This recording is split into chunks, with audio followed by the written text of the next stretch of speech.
my pedal has broken down, तो उस वजह से थोड़ा थोड़ा स्लो जा रहा हूँ, पर आई होप कि मैं पहुँच जाऊँगा वहाँ पे टाइम पर।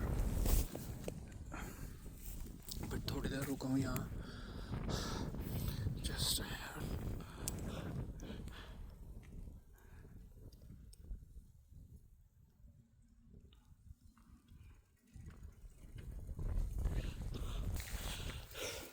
जब वापस आते हैं वो क्या कहते हैं लाइट हाउस से, तो जब नीचे की तरफ जाते हैं तब ये व्यू आता है लेफ्ट साइड में। It's very beautiful, looks like very calm from distance, but I know like if we go closer you can hear ocean waves. Right now you can't hear them because it is too far.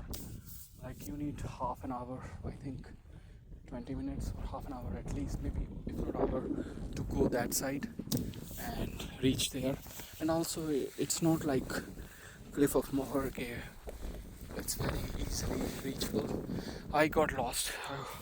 That was such a tough time. I by mistake took a wrong turn and ended up in a barren land. No one was there, uninhabited, and yeah, finally came back. But because of this bicycle now, one pedal missing, the bike ride is a bit tough, so I will talk to you after some time because I can't hold the phone with this missing pedal.